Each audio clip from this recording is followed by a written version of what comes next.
This will be a video explaining how to do the 7H.1.II Level 2 exercises on Dashboard.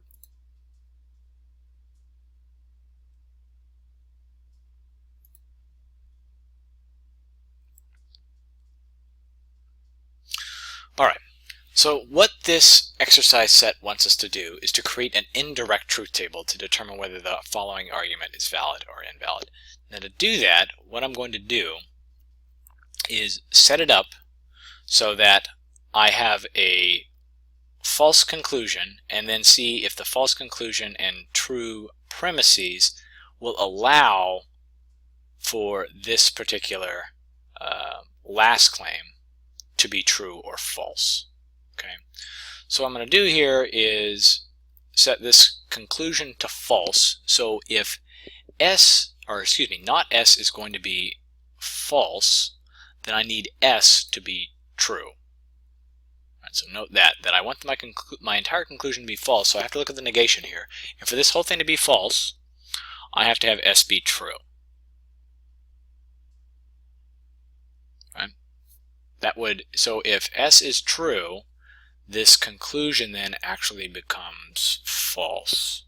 So this is going to be something that's kind of tricky to pay attention to. Same thing here. Different now, because this was the conclusion. I wanted it to be false. So I want my conclusion line, which is this one, to be false, which makes S true. Here I want my premise to be true. So I'm going to set that one to true. Now for this to be true, well, I've got this negation thing I got to worry about. So if I'm having this to be true, then I need M to be false. Right? So if M is false here, that would actually make the negation true. Right? And I can see that if this was false, then this negation would become true. That's right, I want to keep it that way. Same thing here. I want this to be true because it's a premise, which means I need I to be false. Alright, and so this is what I have thus far. For my conclusion to be false, I need S to be true.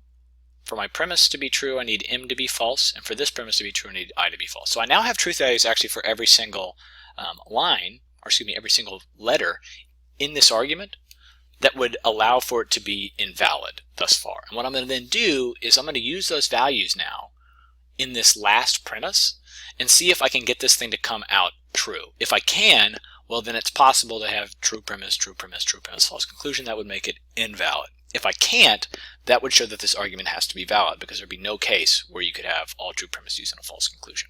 So now I'm just going to run it. All right, I'm going to go here. The AND claim is going to be false in this case. And so what I'm left with is a conditional where I have a true first part, the antecedent, and a false second part, the consequence, which means this has to be false. So given that this has to be false, I now know that this argument is valid. There will never be a line where you have all true premises and a false conclusion. And this is what it looks like to do an indirect truth table for an argument. You save yourself a lot of work once you recognize the sort of rules for truth tables and particular claims within an argument. So I'm going to select valid here and submit, and it's going to be correct. And you will do the same thing for each of these exercises in this set.